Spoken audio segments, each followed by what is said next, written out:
الحمد لله نحمده ونستعينه ونستغفره ونؤمن به ونتوكل عليه ونعوذ بالله من شرور أنفسنا ومن سيئات أعمالنا من يهده الله فلا مضل له ومن يضلله فلا هادي له ونشهد أن لا إله إلا الله وحده لا شريك له ونشهد أن سيدنا ومولانا محمدا عبده ورسوله أرسله بالحق بشيرا ونذيرا وداعيا إلى الله بإذنه وسراجا منيرا أما بعد أعوذ بالله من الشيطان الرجيم بسم الله الرحمن الرحيم يا أيها الذين آمنوا اجتنبوا كثيرا من الظن إن بعض الظن إثم ولا تجسسوا ولا يغتب بعضكم بعضا وقال تعالى في مقام آخر يا أيها الذين آمنوا إنما الخمر والميسر والأنصاب والأجسام رجس من عمل الشيطان فاجتنبوه لعلكم تفلحون۔ محترم عزیز بزرگوں اور دوستوں، اللہ رب العزت کا بے انتہا فضل اور اس کا کرم ہوا۔ اللہ رب العزت نے ہم سب کو ایمان اور اعمال کے بڑھنے کی اور ایک اہم فریضے کی ادائیگی کے لیے ہم سب کو جمع فرمائے۔ عزیز بزرگوں اور دوستوں، دنیا میں انسان جب آتا ہے اور اللہ تعالیٰ انسان کو دنیا میں پیدا فرماتے ہیں تو اس کے ساتھ میں اس کی تمام ضروریات کا اور اس کے تمام اخراجات کا اور اس کے تمام مسائل کا حل اور اس کے اخراجات کی ذمہ داری بھی اللہ تعالیٰ ہی اٹھاتے ہیں۔ عزیز بزرگوں اور دوستوں، اللہ تعالیٰ یہاں تک یہ بھی چیزیں اس کی مقدر اور اس کی تقدیر میں لکھ دیتے ہیں کہ یہ کیا چیزیں کھائے گا اور کیا چیزوں سے پرہیز کرے گا۔ حتیٰ کہ حدیث پاک میں یہ بات بھی ملتی ہے کہ اس کی زندگی میں اگر موت کے آخری سانس میں ایک گھونٹ پانی بھی باقی ہو تو اللہ تعالیٰ اس کو بھی دنیا ہی میں پورا کرتے ہیں۔ بزرگوں اور دوستوں، ہمیں اپنے آپ کو ایک ذمہ دار انسان ماننے اور تیار کرنے کی ضرورت ہے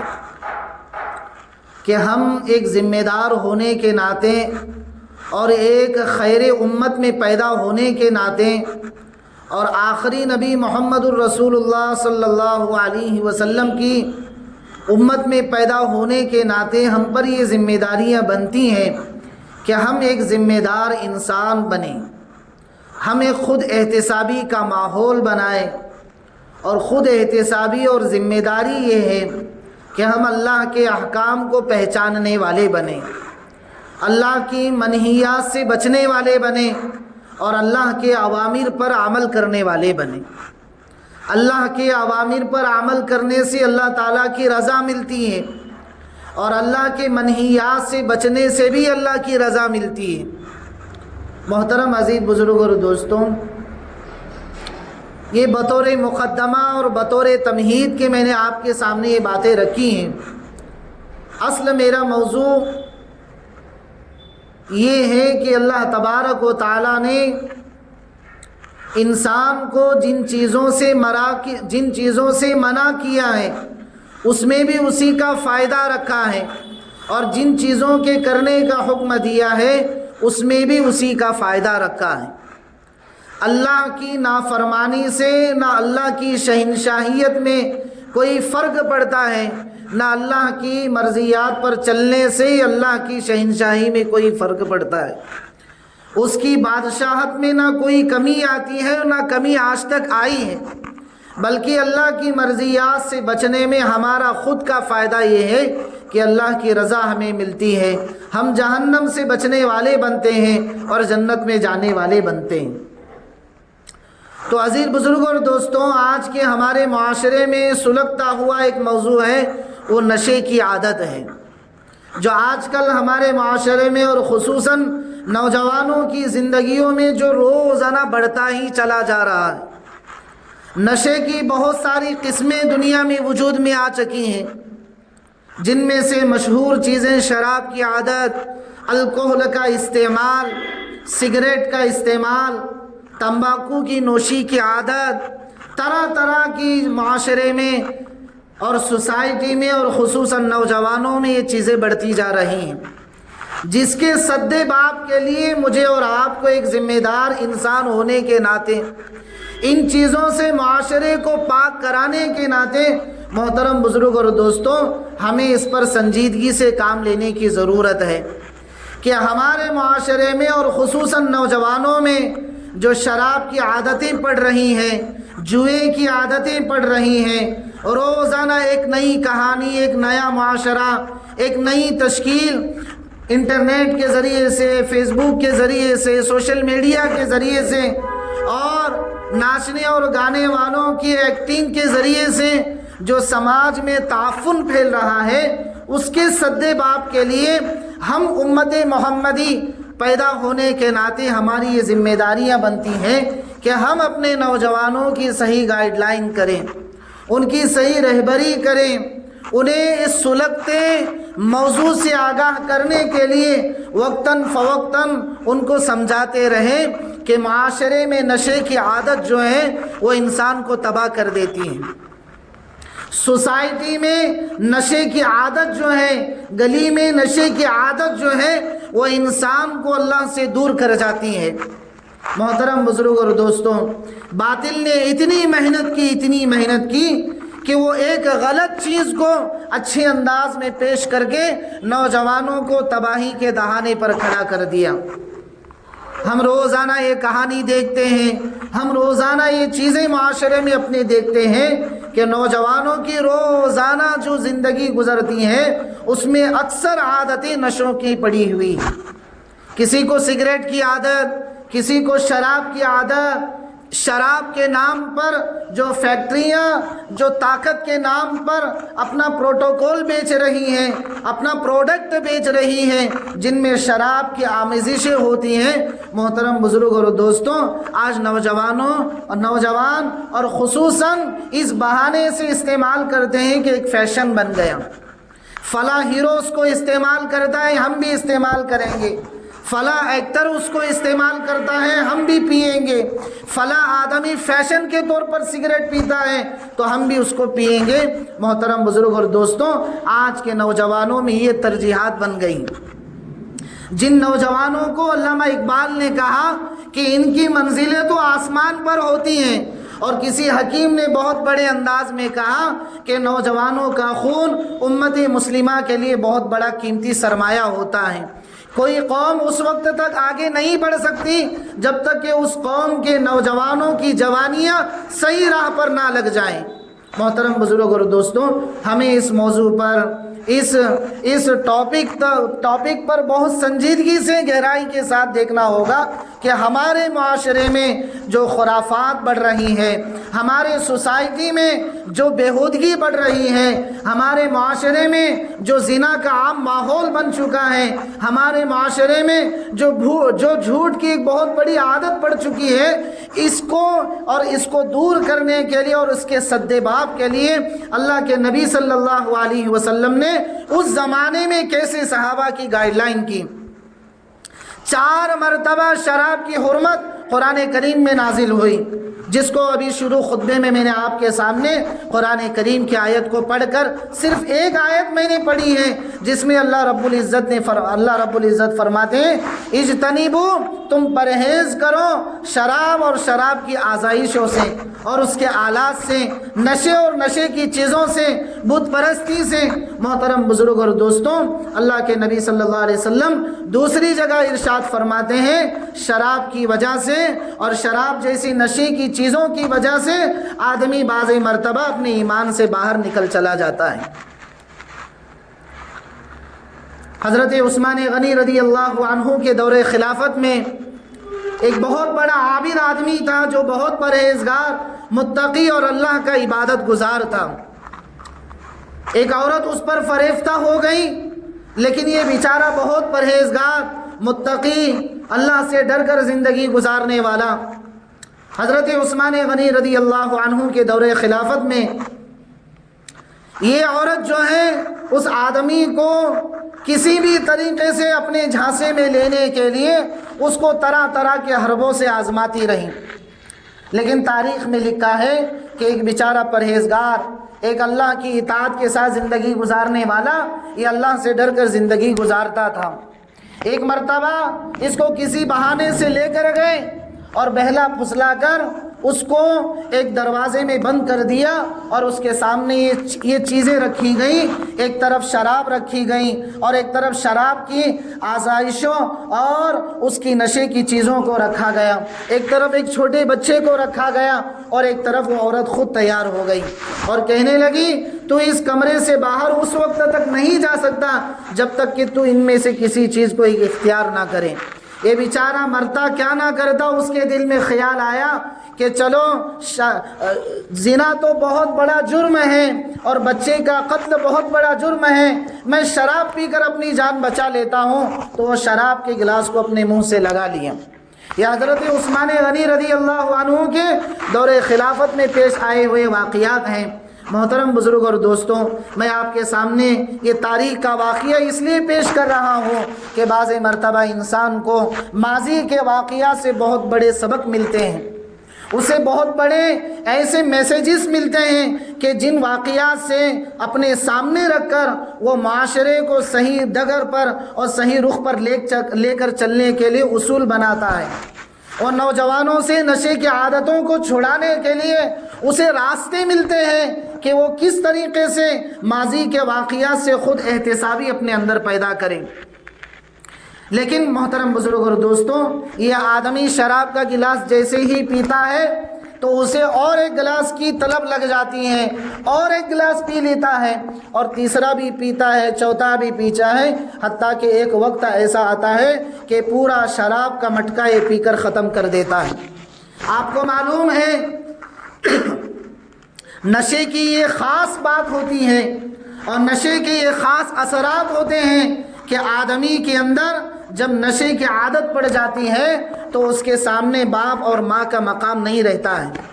آدمی جب نشے میں آ جاتا ہے تو اس کے سامنے بیٹی اور بہو کی تمیز نہیں رہتی ہے۔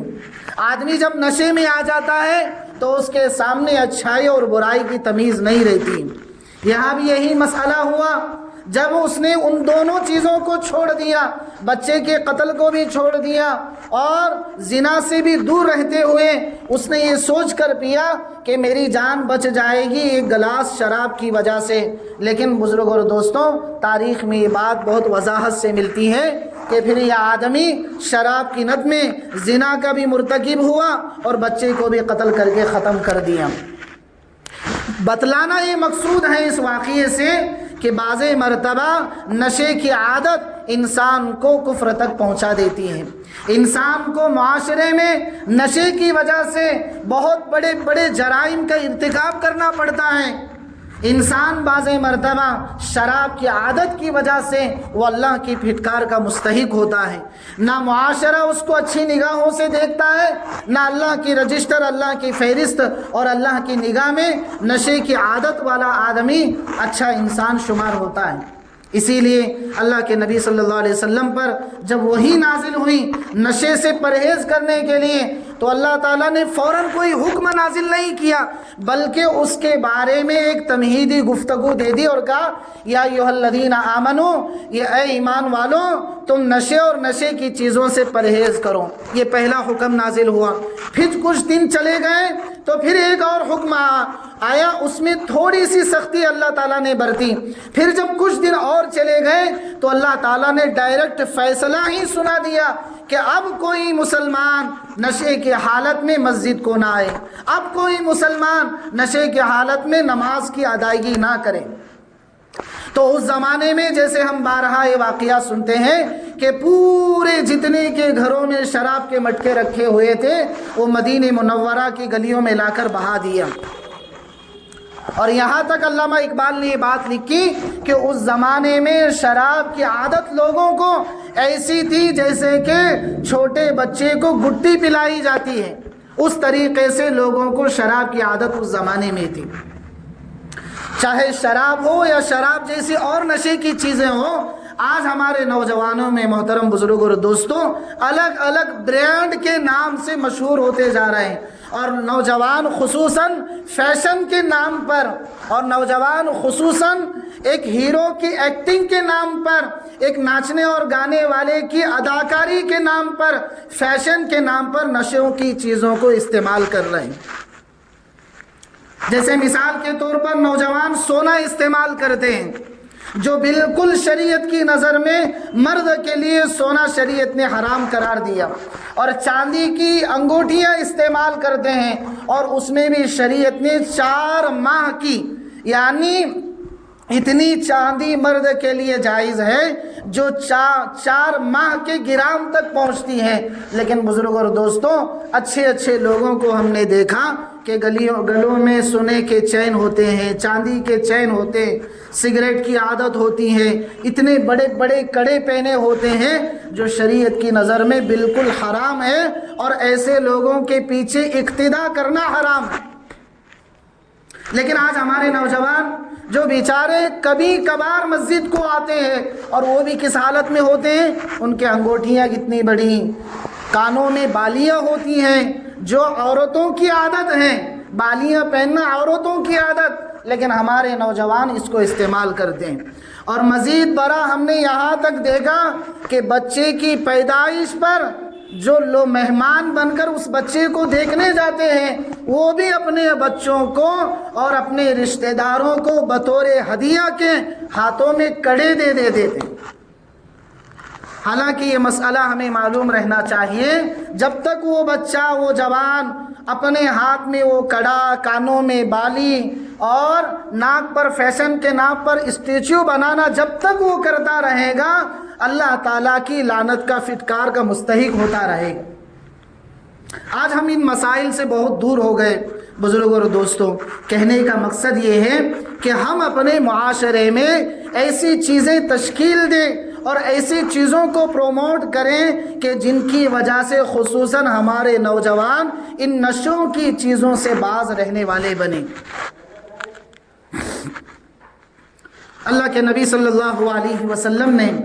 ایک جگہ بہت پیاری حدیث فرمائی۔ آپ نے فرمایا نشہ یہ تمام جرائم کی جڑ ہے۔ ام الخبائث اللہ کے نبی صلی اللہ علیہ وسلم نے نشے کی عادت کو بتلایا کہ جس معاشرے میں نشے کی عادت زیادہ ہوتی ہے اس معاشرے کے اندر سمجھ لو کہ پورے شہر کی بیماریاں جمع ہو چکی ہیں۔ اس لیے کہ آپ کو معلوم ہے کہ جب آدمی نشے کی حالت میں آتا ہے تو وہاں نہ زنا اور شادی میں تمیز ہوتی ہے، نہ اس کے سامنے ماں اور باپ کی تمیز ہوتی ہے۔ اس لیے آپ دیکھتے ہوں گے اور نظر بھی بہت آتا ہے کہ نشے کے عادی نوجوان جو ہیں وہ اکثر ماں باپ کے نافرمان ہوتے ہیں۔ حالانکہ اللہ کے نبی صلی اللہ علیہ وسلم جیسے حضرت شیخ علیہ الرحمہ فضائل اعمال میں لکھتے ہیں کہ ماں باپ کی ڈانٹ اور ماں باپ کی ڈپٹ اولاد کے لیے ایسے ہے جیسے کھیت کے لیے پانی ہوتا ہے۔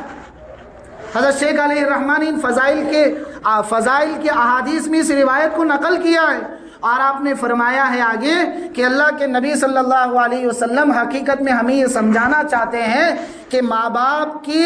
ڈانٹ جو ہوتی ہے وہ جیسے بغیر کھیت کے پانی،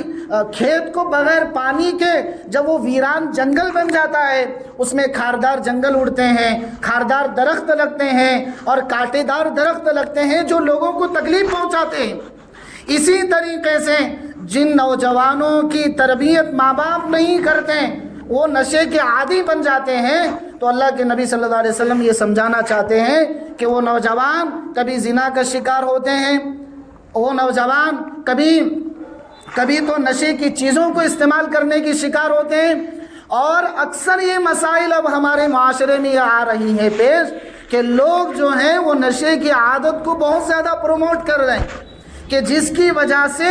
خاندان جو ہیں وہ تباہ ہو چکے ہیں۔ بیچارے ماں باپ رات دن بھر باپ تھک ہار کر وہ بچوں کی ہنسی کو دیکھنے کے لیے اپنے آپ کے خون کو پانی بنا کر وہ کام کر کے پیسہ جمع کر کے لاتا ہے، اور وہی اسی ماں باپ کے بچے جو ہیں وہ نشے کی چیزوں میں استعمال کر کے اپنے ماں باپ کا پیسہ خراب کر لیتے ہیں، جوانیاں ختم ہو جاتی ہیں، اولادیں نہیں ہوتی ہیں، اور پھر محترم بزرگ اور دوستوں یہ ایسی خطرناک بیماری ہے نشے کی عادت کہ آدمی کو جب تک وہ چیز نہیں ملتی ہے آدمی اپنے ہوش کو اپنے قابو میں نہیں رکھ پاتا ہے۔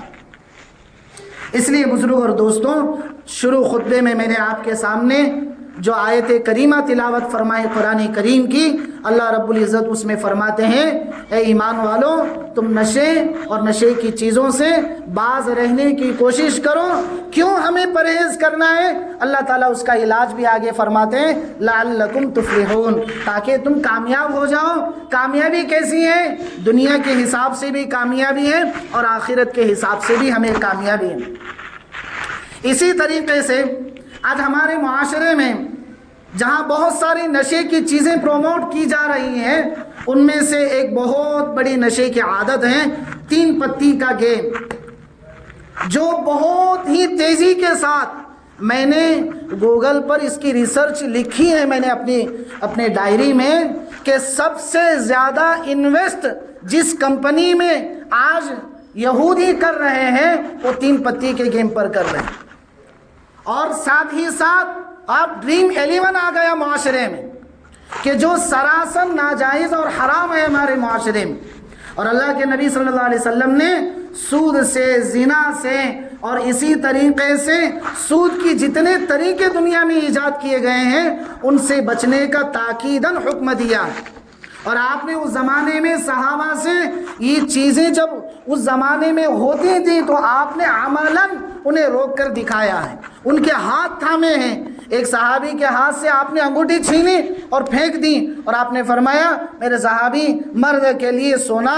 حرام ہے اور عورت کے لیے سونا حلال ہے۔ تو بتلانا یہ مقصود ہے عزیز بزرگ اور دوستوں، اللہ کے نبی صلی اللہ علیہ وسلم نے اپنے صحابہ کی عملاً ترتیب اور ان کی تربیت فرمائی۔